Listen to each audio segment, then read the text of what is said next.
Dear students, welcome to the lecture series, World in Transition, a Social Contract for Sustainability. This lecture series is based on the flagship report of the German Advisory Council on Global Change of the same name.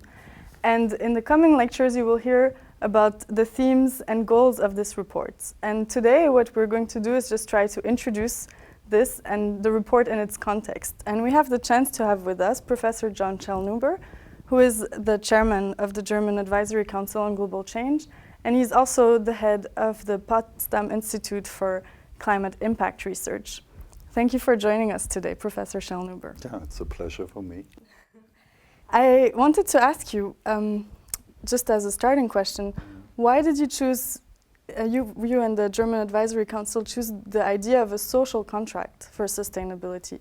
What is at stake there? I mean, the title is a program, of course, and it contains two key elements.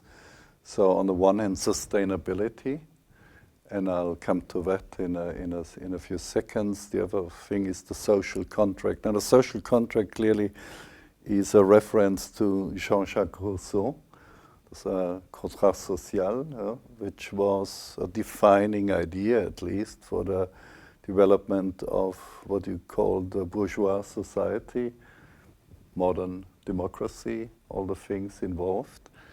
But the sustainability issue simply means the human species on this planet has written a tremendous success story so far. That means we are the dominating species now, 7 billion going towards 9 or 10 billion. But the recipe for success, which is in particular based on fossil fuels, this recipe for success will drive us towards all types of crises. So it will not work anymore in the future. So the sustainability of the human enterprise on this planet is at stake. So that's the diagnosis, if you like, and we can elaborate on that, of course. The question is, what can we do? Can we change the plan, the course, or the recipe? Is there a plan B, if you like?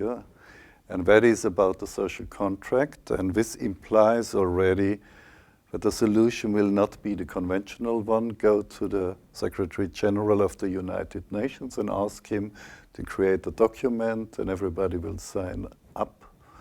And when we will somehow find a wonderful global solution, we do think that the way citizens on this planet define themselves and actually adopt ownership of our common future, so to speak, this way has to be changed, and it will not work through the conventional institution. So it is, if you like, Jean-Jacques Rousseau revisited, but at a global scale. Okay, and these global problems you're talking about, in your report, there's this idea of a great transformation. And could you elaborate how this great transformation relates to this social contract and what it is about? Yeah, this is really the connection between the two elements I just mentioned. The diagnosis is we are hitting all types of planetary boundaries now. We are too many people now on this planet, on this very small planet. We are doing business in the wrong way, at least in a non-sustainable way, and the natural resources are being depleted. I said there may be a way to deal with that problem, but this has to generate actually a great transformation. The great transformation means more or less entering a new stage of doing business on this planet. And doing business, I mean living, consuming, producing, enjoying yourself, whatever. What needs to be the transition or the transformation towards sustainability, to add some flavor to it, and that is the easiest part of it, I think, completely replacing fossil fuels by renewable energy sources. So But that's just one aspect of the whole pattern. And that is truly a great transformation because it only compares to the Neolithic revolution when we settled down, so to speak, on Earth and invented agriculture and husbandry and all these things. And the other great transformation, the Industrial Revolution, clearly. But this will be the third big transformation in the history of humankind, and it will hopefully propel us towards a level which can be sustained, while the other two can't be sustained. So, again, to make it crystal clear, here is the problem. The solution would be a great transformation, but how can it be brought about? Through a new social contract. So that's the idea. It's fairly simple.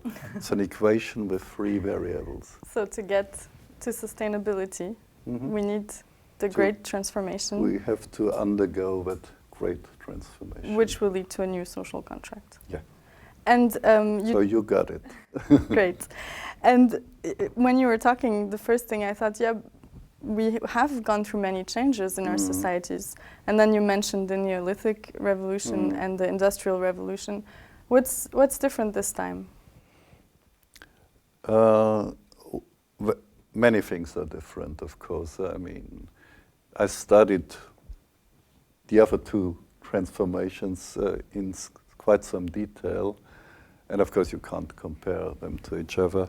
I think one really important aspect is that what will have to happen now has to happen within the limited space our planet is providing.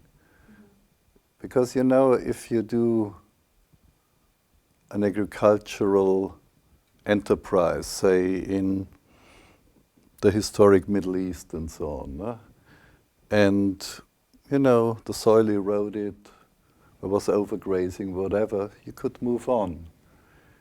If during the Industrial Revolution, the coal pits were exploited and depleted, so you moved on from Birmingham to wherever, within the Midlands, or went to Belgium or Germany, and so on. The same is true, by the way, for oil. If you reach peak oil in the United States, say, or in Libya, when you will move on to Venezuela or to the tar sands of Alberta. But this planet is becoming quite small for 719 billion people, and we cannot move on to Mars or Venus or to outer space. So we will have to further develop and still further raise our quality of life. There's nothing wrong with that. Within a given, a set space, if you like, defined by the planetary boundaries. One of them is clearly that we should keep global warming below 2 or 3 degrees. Probably even 2 degrees is too much, but we can talk about that. But there are other limits like the phosphorus cycle, the acidity of the ocean, and so on. I was part of a team that wrote in Nature, I think, a very seminal article on the planetary boundaries, where we define that safe operating space for humankind. The problem is that we have only been given that space, and we have to operate, develop ourselves, evolve further as the human enterprise within that given space. That means expansion is no more the name of the game. It is really intrinsic evolution, if you like. And that is a completely different game now. So, if I understand correctly from what you're describing, the Earth is this kind of closed system, and we as humans are in it, and we're using things, and we should be careful not to use them past a certain level. That's what you call the planetary boundary, in order to keep on being able to use it. I think you summarized it well.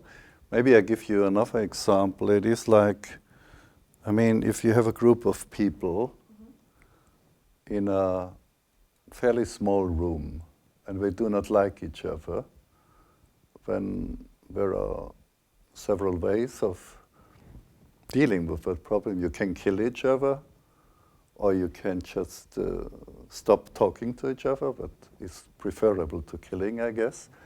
Or you can open the door and you leave the room and go somewhere else. But we have only this one room. That's the problem. So we have only the choice to either come to a social contract or to kill each other. Which is not really a nice option. And I think this kind of metaphor you just bring in, it also brings in the idea of responsibility.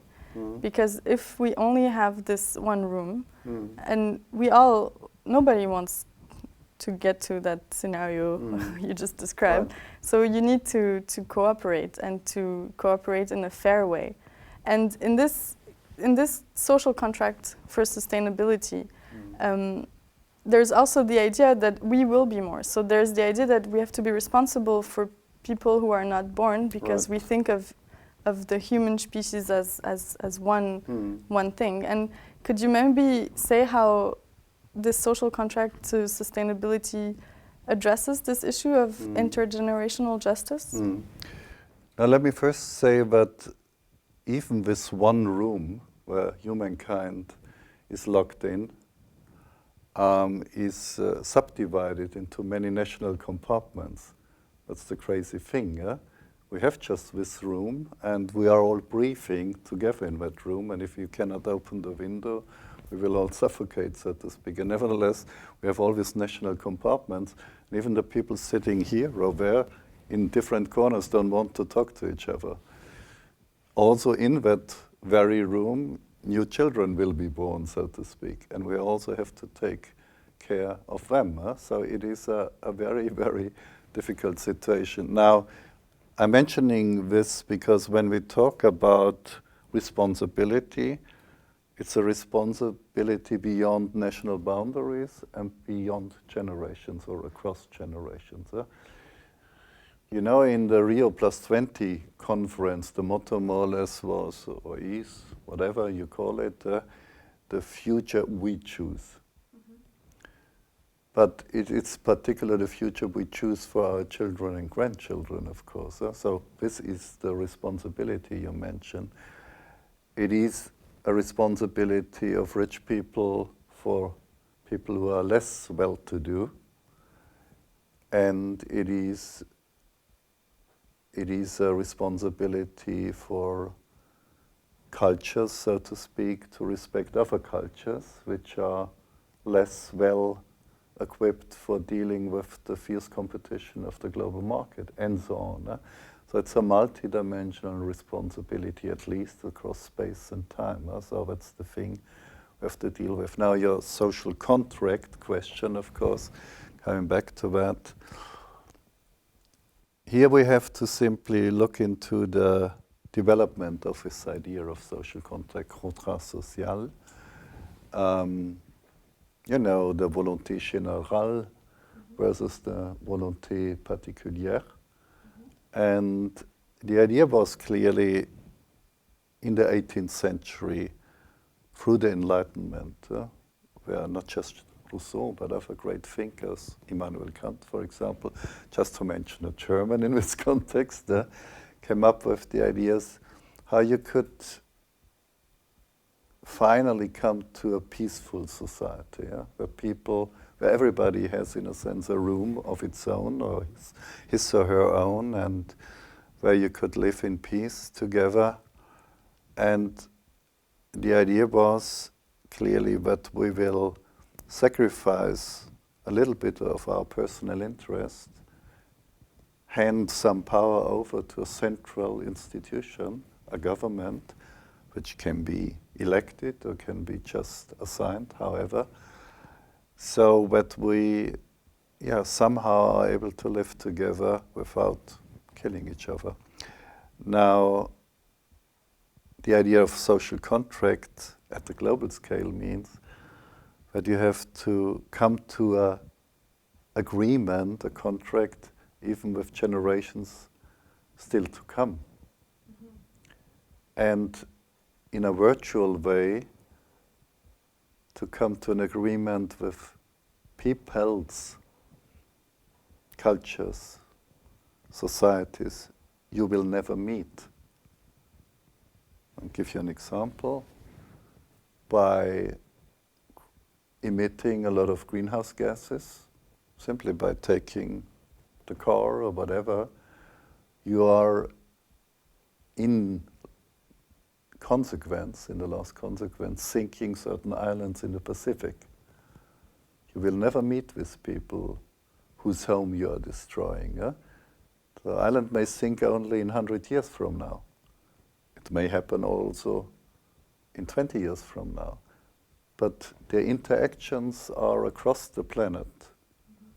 And the people who are destroying each other will never meet. We are not even aware of that.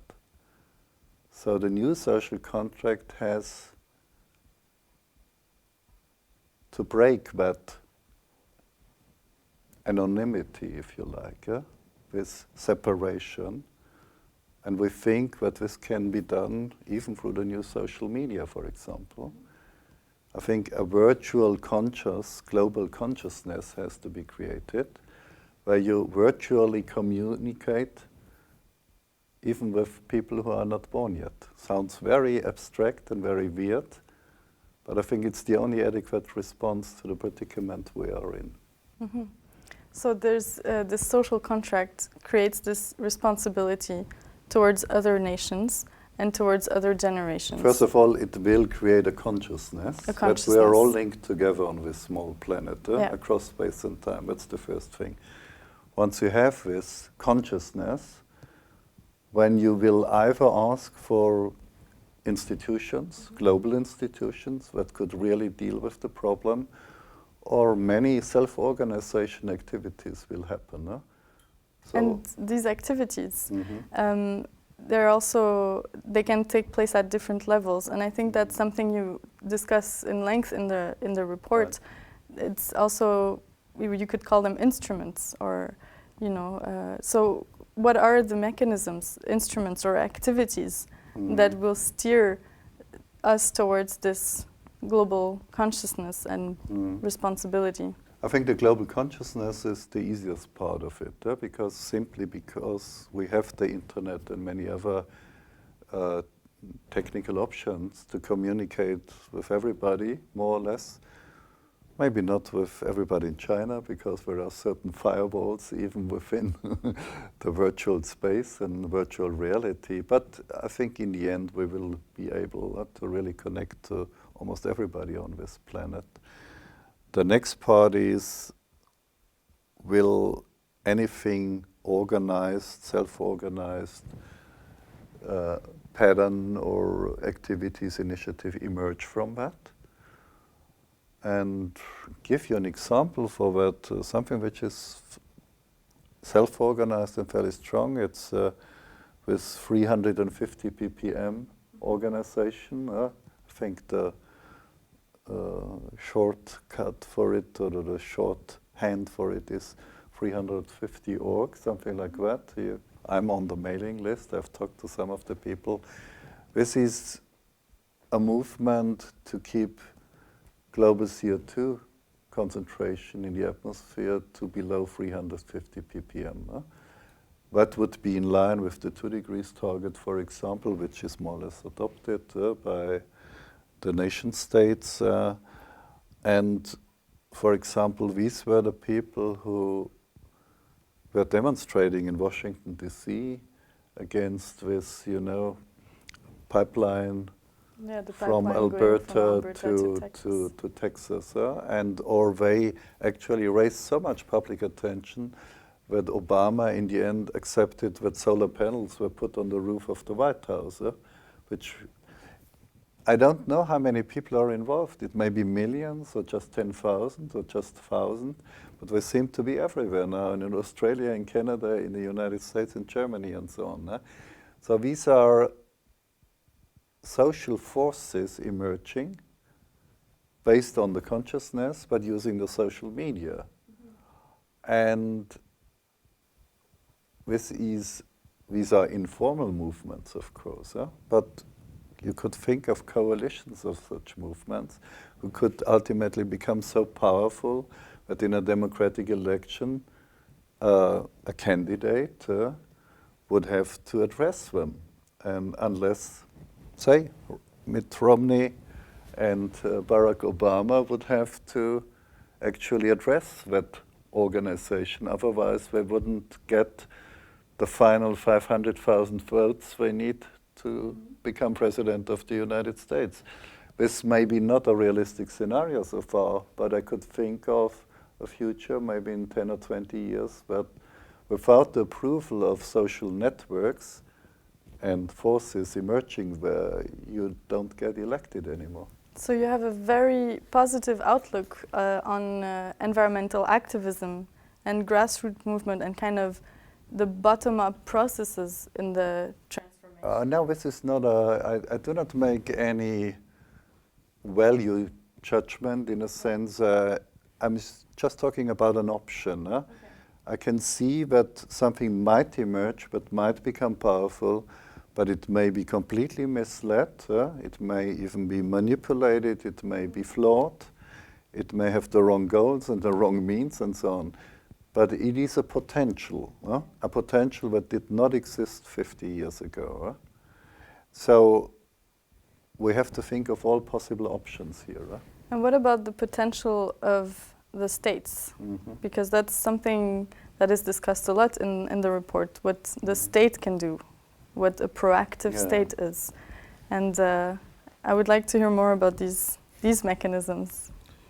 Again, the state emerged, or the state, the nation state as we know it today, emerged probably after Waterloo in 1815, the Vienna Congress and so on, based on many ideas of people like John Locke and Thomas Hobbes and Jean-Jacques Rousseau and so on. It's a product of the Enlightenment and the Industrial Revolution, more or less. Now, this is a very anachronistic situation, of course, because 200 years later, where our planet now has been globalized by the economy and global consumption patterns, we still act and we are still fragmented in our global action by these 200-something nation states. And this is a very paradoxical situation, because if you go to a global conference like Copenhagen 2009, which was a complete failure, so I was there and I was close enough to the decision processes to really understand what happened, or if you go to Rio +20 or Johannesburg and so on, you see that in the end, by construction, it's very important to say this, by construction, institutional constructions, all the heads of state acting there are just prisoners of their national interest. Even if they would be willing to act in a different way as a human being, say Obama, Wen Jiabao, Angela Merkel and others, would say, I fully understand the global crisis. For the sake of our grandchildren, we have to change course. They couldn't do it, because if they would not act in the best national interest of a country, they would be killed by the media, by the electorates, their constituencies, and so on. I mean, I watched Barack Obama carefully when he gave his final talk in Copenhagen at the conference. And it was absolutely clear that he just talked to the American media. Every word was weighed in a way that it would have the biggest impact at home. So we heard so much international pathos, so to speak, but the addressees were all the national electorates. And that is an interesting thing. I thought a lot about it, because I think people like Obama, Merkel and so on, these are well-meaning people. I'm really convinced of that. And the same is true for many other leaders. But they are in this national straitjacket, so to speak. I think these people as individuals would be willing to sacrifice a part of their own wealth. They are concerned about their own children and so on. But because they act for a collective, if you like, a team, a society, an entire society, they feel they have to hold on to this interest. So it's a very paradoxical situation. But there's still some things happening, and I mean some instruments that are beyond those individuals, those leaders, like laws. There are courts, and you can bring about change through these things. And I think you described that, for instance, in the Great Transformation, in the report, there are those 3 areas that one should focus on, and one of them is energy. And in Germany, there's the feed-in tariff law. Yeah, but that is a completely different thing. I mean, I fully agree with you. I think nation states can do a lot, actually. We are talking about global consensus of nation states. And tell me any development which maybe apart from the WTO, but that is clearly for even strengthening the conventional pattern of producing and consuming. Apart from that, do you know of any global agreement that is really directed towards sustainability? I don't know of any of them. So we're talking about global agreements as was planned to achieve and to strike in Copenhagen, for example. I mean, Rio in 1992 came up with a noble set of conventions, for example, 3 conventions, Agenda 21 and so on. That was the plan at least. But nothing came of it actually. But I'm not at all, I mean, we might come back to that because I do think that we could have global institutions who would be much more effective in the end than what we have right now. But for the time being, I think nation states actually can contribute to the great transformation through leading by example, definitely. Okay. And that is what you meant. Exactly, that's what I was trying to get at, because you were describing how it was difficult to have this global consensus. But do we need a consensus to do the great transformation? Yes and no. I think we can achieve the great transformation like the Industrial Revolution was realized in the end, starting from a tiny patch of England, Lancashire actually. Yes, it can be achieved simply because everything speaks for it. It's a win-win-win-win situation in the end, and I can elaborate on that. The big dilemma is that it may come too late for stabilizing the climate. For that, we probably would need a global plan, simply because the global emissions of greenhouse gases should peak before 2020. This is simple physics, we can calculate it. Otherwise, we will definitely overshoot the 2 degrees line, and then we will probably lose 90% of the coral reefs of this planet, maybe 50% of the species, and so on within a few decades. So, yes, the great transformation is almost unavoidable, but the timing is essential. And if we would have something like global institutions that really work, we could accelerate, we could shorten the phase of transition to a few decades only, and that's what really would be needed. And in this idea of this transformation, there's also the idea of green growth. And you've been talking a lot about we can't keep on doing things as we've been doing them. We have to change. And I think this links to this green growth concept, which is also central. And I was wondering if you could explain a little bit what this green growth idea is and how different countries perceive it. I mean, first, again, the obvious part of the great transformation is switching from fossil fuels to renewables. Why? Because fossil fuels are distributed across this planet in a very inhomogeneous way, let's put it this way. So there are countries who have nothing and others have a lot. So this is creating a big distortion in global welfare, if you like. Second, we will be exhausted sooner or later. Oil, conventional oil, fairly soon. Coal will last for many centuries. But nevertheless, there is an end to it. Third, you have all types of nasty side effects, like global warming, which is more than just a tiny side effect. And fourth, it is very expensive. Drilling into the deep sea, like the Brazilian now proposed to do or intend to do, the so-called pre-salt formation of the coast of Brazil, they have just provided $200 billion for doing that. That's a lot of money. While if we would switch to renewables, we would have no costs at all in principle. I mean, not in the long run, because the sun is shining for free, as far as I know, at least. You have upfront investments, clearly, but they can be handled. You have no side effects, and the most important thing of all, sun, wind, waves are all over the planet. Everybody, more or less, has access to them.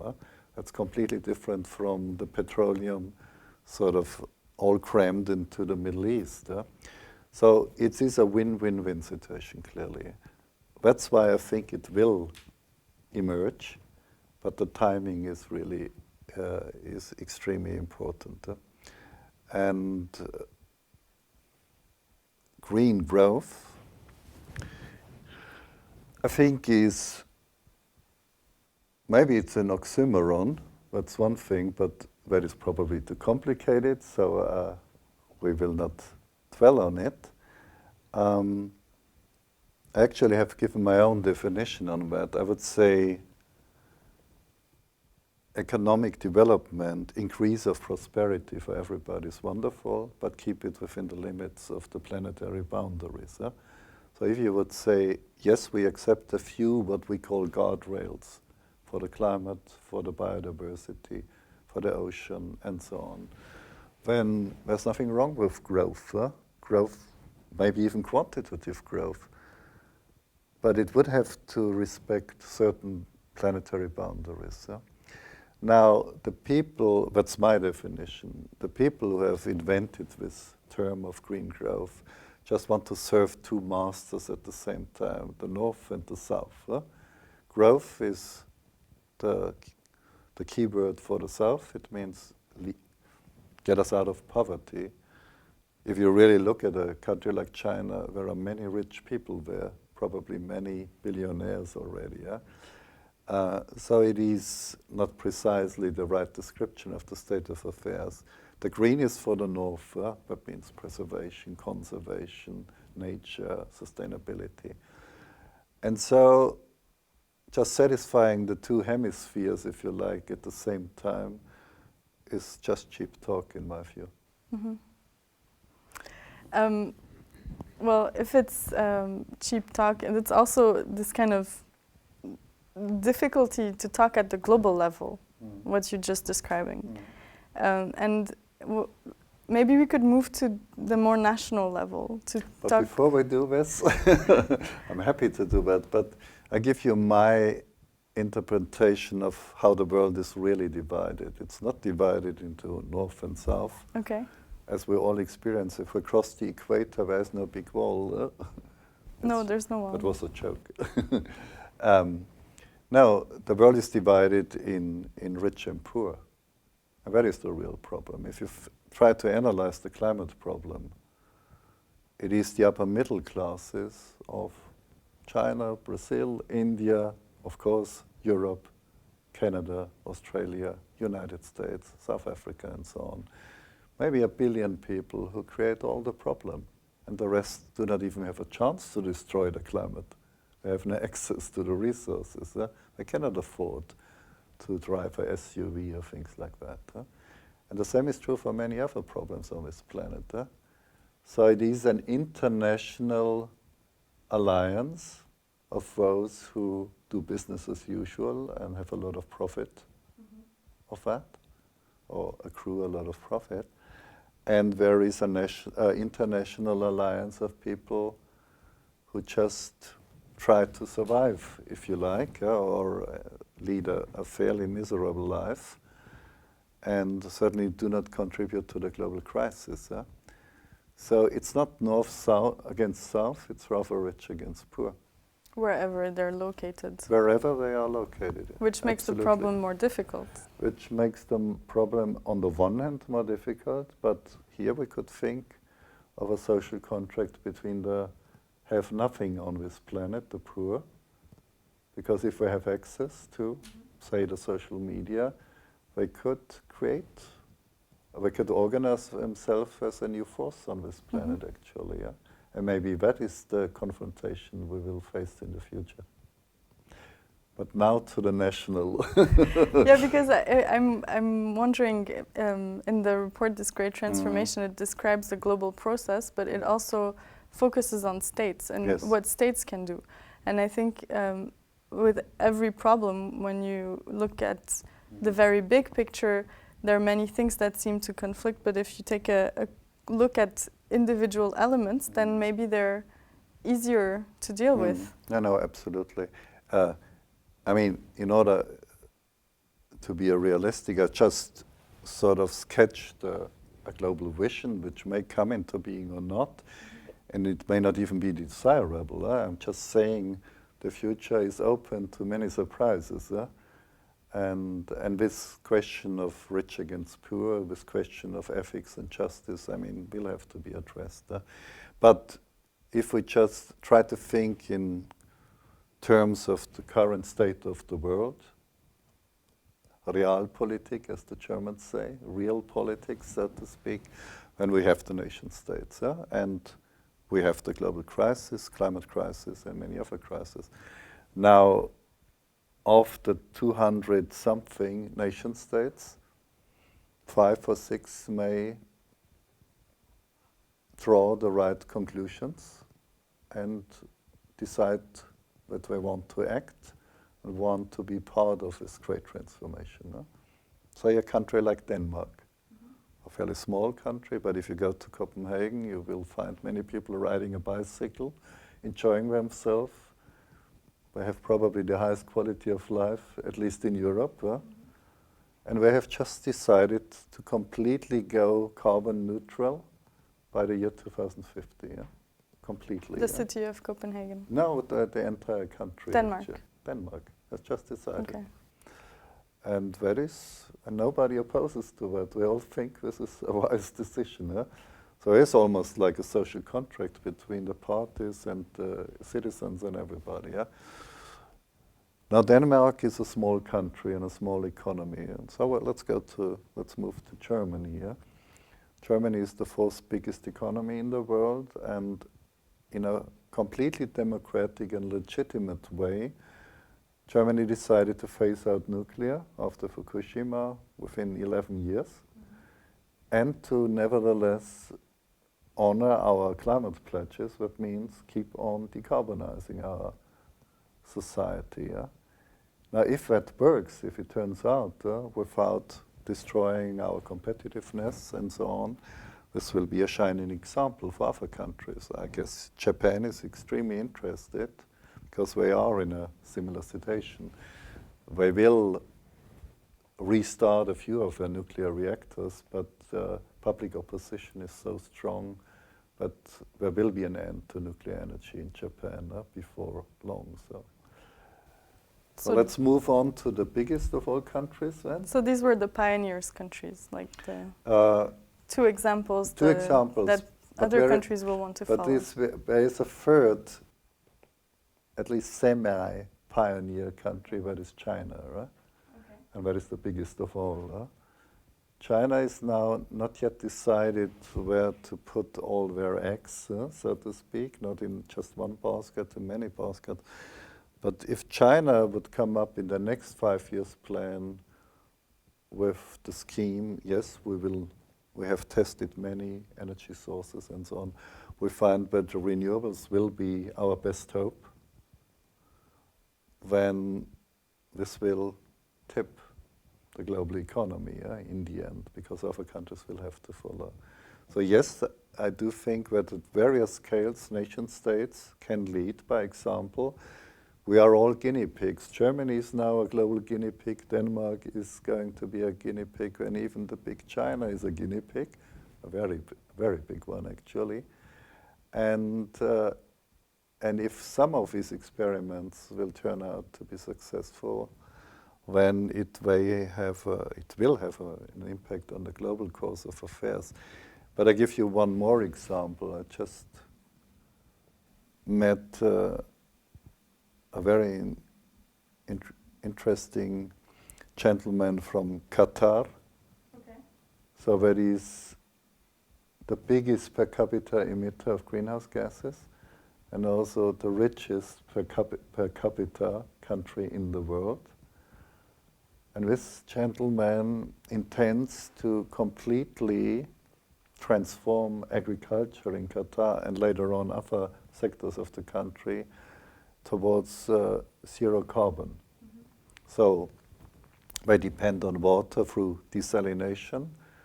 And within the next 10 years, we want to completely transform the desalination process towards renewable energy. So it should be solar energy that will drive the desalination. And I asked him, how much do you want to invest? Well, he said $25 billion over the next 10 years. And he's serious about it. So if one country, a pioneer country from the OPEC, from the Middle East, they have the means, they have the sun, if they have the will to join the great transformation, that again will send a tremendous signal into the international community. So these are 4 examples. For very different examples also. Very different. Yeah. That's why I have picked them. Mm-hmm. Completely different cultures, autocratic systems, democratic systems, in the south, in the north. So it seems interesting because a few minutes ago we were talking about all these contradictions, Mm-hmm. and now at this level it seems much more doable. It seems like states can take commitment and decisions. And I was wondering, in the Qatar example, these 25 billion investment, I guess they're not all going to come from the government. There's going to be a lot of private sector investments. I really don't know, okay. Because these are people who say, if I want to invest 25 billion, I will, okay. Wherever the money comes from. In the end, it comes from the oil, of course, or from the gas, but there's nothing wrong with that if you use it for the transformation. The important thing is, so I'm glad you made this remark again, these are national examples, but they are not orchestrated through global institutions, but they are orchestrated, if you like, through a global discourse on these problems. Because when I met with this gentleman, he was well informed. He had read our report, for example. He knew about what certain publications we have made and so on. So there is this global forum of science, information, media, and so on. And this is the fertile ground in which certain national examples can thrive in the end. So yes, we have a globalization when it comes to the diagnosis of the problem, but whether this country A or B or C will really adopt the right plan to act is a very erratic process. I think it's even a chaotic process, and you don't know when and where. By the way, it depends on personalities, leaderships, all types of accidental and incidental circumstances. So I believe that these elements of the great transformation will pop up here and there, now and then. The question is only whether this will gel, if you like, coalesce rapidly enough and widely enough in order to bring about a transformation in time. Yeah, and that's a bit what you're trying to do with this flagship report. You're trying to lay out, this is a possible path. This is things that states can do, firms can do, individuals can do. And so you're, in a way, the report itself is trying to accelerate this. And I wanted to ask you, when the WBGU put this report together, who did it have in mind? Who should this report talk to? And now you're saying you're surprised, like this person from Qatar has read it. Do you think it has more influence than you thought it might have had, or?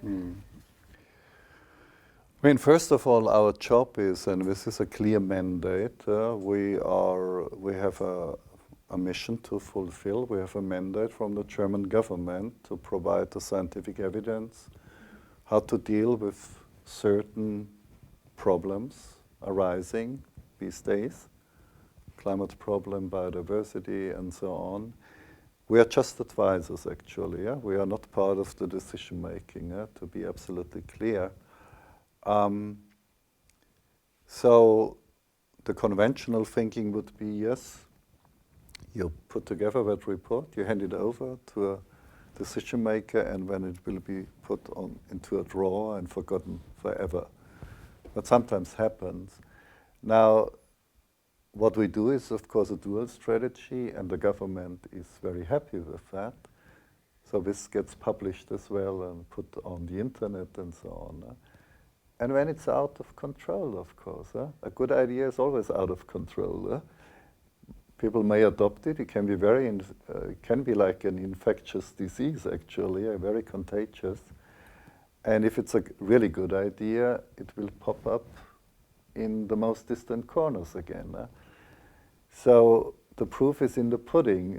If you do such a report and you just open it to the public, it may be completely ignored, or it may resonate in very distant corners, and that's what obviously happens right now. And there are two reasons for that, I think. One reason is that it's a damn good report. I say this in all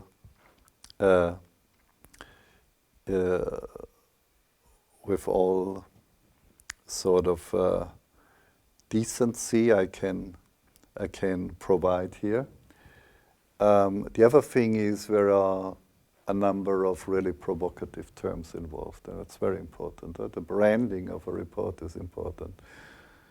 The great transformation, a word like this, is of course something where some people immediately oppose and say, well, this sounds like the great leap forward in the Cultural Revolution in China, although we actually cited Polanyi, The Great Transformation, a book written in the middle of the last century, a very interesting book, so it's a citation actually, but it may provoke certain people. You talk about global sustainability, and you talk about the social contract. The social contract, even now, 200 years after Jean-Jacques Rousseau, people still think, well, this is just about, it's the preparation of a revolution, le terreur, so to speak. It is something which is too dangerous to play with, actually. But Jean-Jacques Rousseau never had in mind that there will be a Robespierre later on and there will be the guillotine. He just thought, you know, if you read these famous first sentences, humans are born free, but everywhere they are in chains. Mm-hmm. This is still true today. The chains may be economic chains or social chains, whatever. So he had a great vision, and we just refer to that great vision. But nevertheless, you will find all types of provocations. And a provocation is good in the end, because there will be enemies to our thinking, and there will be people who try to discredit our thinking.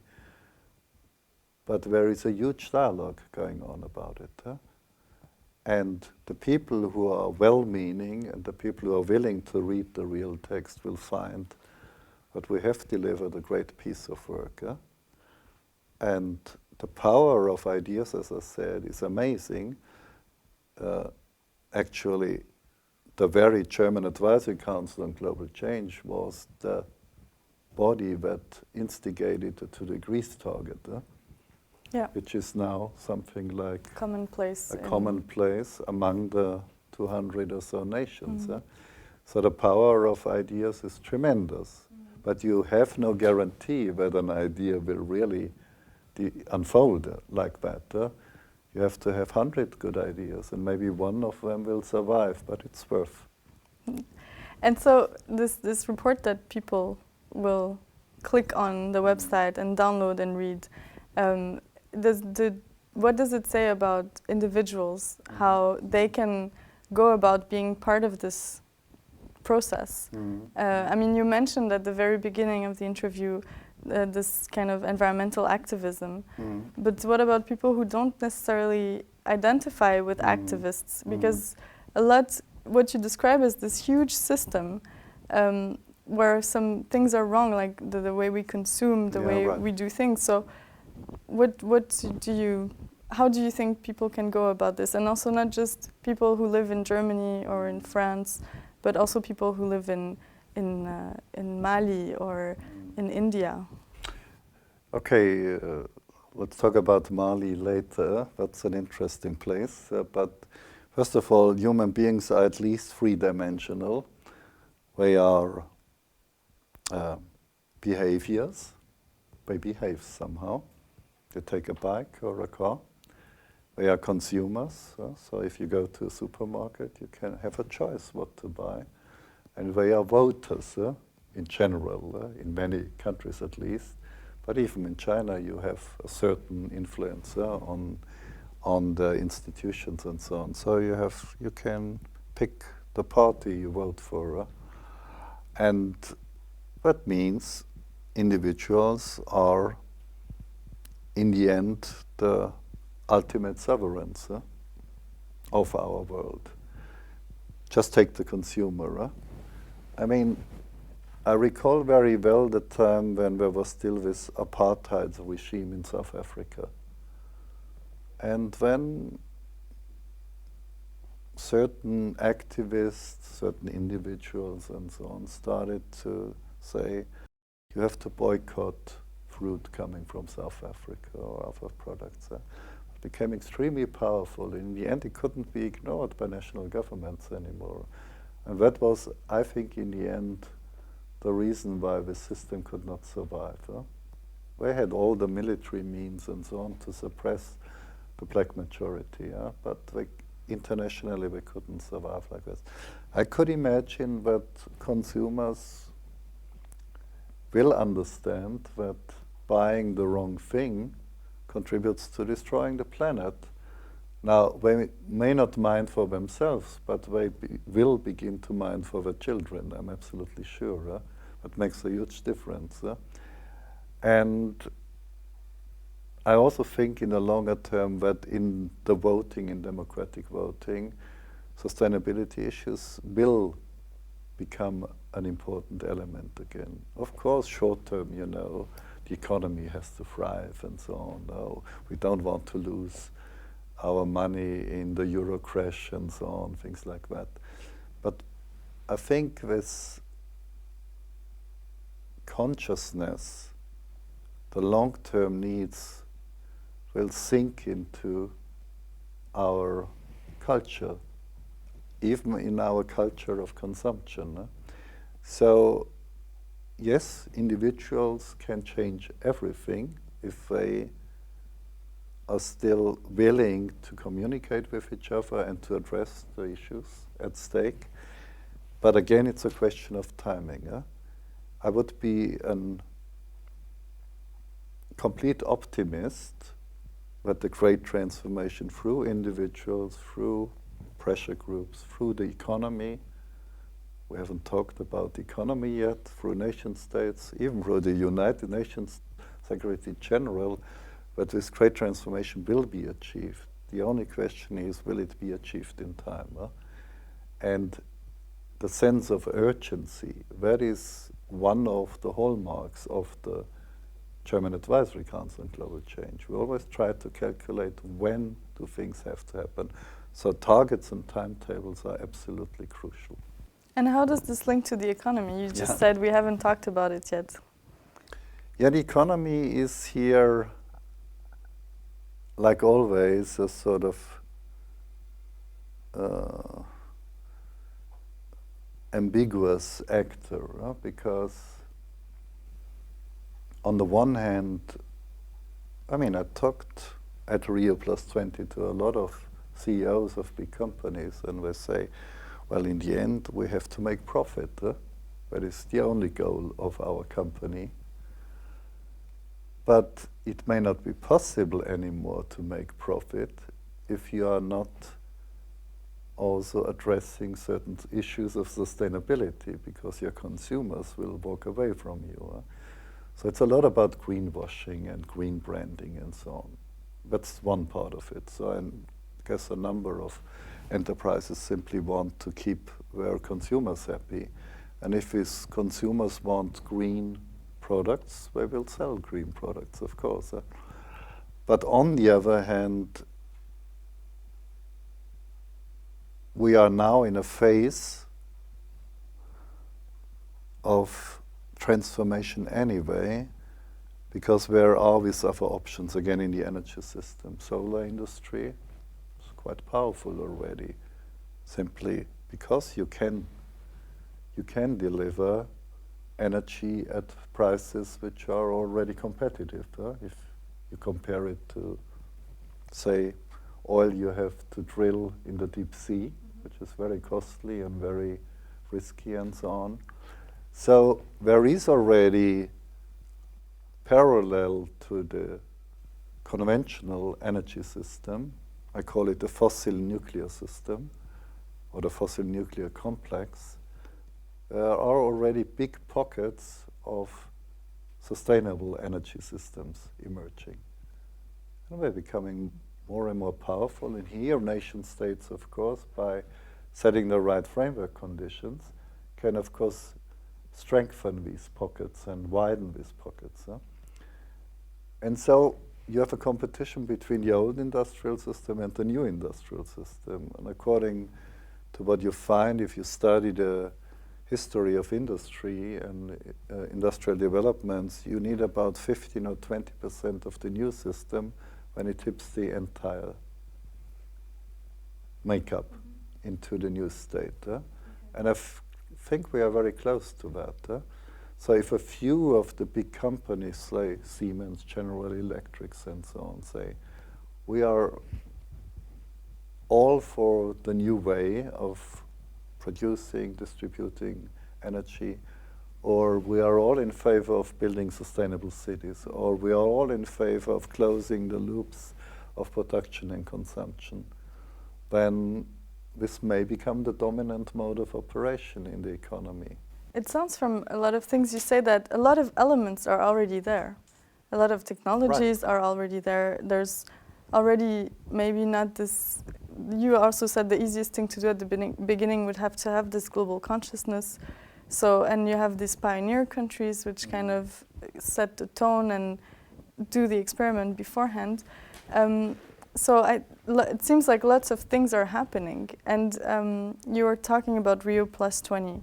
And I was wondering how you saw all the achievements that have been done since the Rio Earth Summit in 1992, and what you think will be the biggest challenges for the future to kind of bring these things together and go on with the transformation. Whether there is a global master plan that brings all these things together, I really doubt. But first, let me address your remark. Many things are already around. We have elements. It's odd that these things are going back even further in time, actually. We talk these days a lot about electromobility. Now, the electric engine was invented before the combustion engine by a certain Mr. Siemens. Okay. So, it's... The Siemens of the big Siemens company, okay. It's that Siemens. Okay. And actually, New York City, I don't know when it was, I think in the 1920s or so on, they had 30,000 electric cars driving through the streets. So it's really amazing. At the same year, at Bell Labs in the United States, a famous physics think tank, actually creating, I think, 20 Nobel laureates in physics and so on. At the same year, I think it was 1954, the transistor was invented. That actually created our electronic industry and changed the way we communicate across the planet. I had the privilege to actually have my office next to John Bardeen, who was the inventor of the transistor when I worked in California. Right? Okay. So I met him and I talked to him, a great man. He really changed history through his invention. But in the same year, the solar cell was invented at Bell Labs. So, more than 50 years ago, and only through the German feed-in tariff, decided a few years ago, the breakthrough towards, the right scale of exploitation of solar energy was achieved. So it is really funny that we have most of the elements there, and not just 20 years ago, maybe 100 years ago. We just have to put together the jigsaw puzzle. Yeah. But now to address your question, I do not think that there will be a mastermind with a master plan and a master timetable who will put all this together. You will have various pockets, so to speak, of innovation and transformation, and we only can try to intensify, accelerate, and sustain a global dialogue, a global communication, so that these pioneers of change identify each other and recognize each other and work together. So it will be rather a bottom-up collaboration of nation states, companies, social networks, individuals that bring about the transition. Now, I'm a physicist by training, a theoretical physicist, and I've studied for many years the theory of phase transitions. What is that? It's like, a phase transition is if you boil water from one state of matter, liquid, you go into gas, or if you lower the temperature, then you will have ice emerging from water. That's a phase transition. The state of the matter is changing in a completely fundamental way. If you study that, you see precisely that. First, small pockets of the new phase emerge, and then networks of the various pockets spread across the whole body. And in the end, the whole system is tipped into the new state. Now, with a little bit of physics understanding, I think we can even conceive and understand how this great transformation could come about. That will be my next lecture. And you've been through a lot through this story. I mean, you've been telling a lot about your meetings with different people at different places, so you know a lot about the processes and the history of this transformation. And as a scientist and as an engaged scientist in that topic, what was your biggest disappointment, and also what keeps you going? Because it seems like there are lots of obstacles.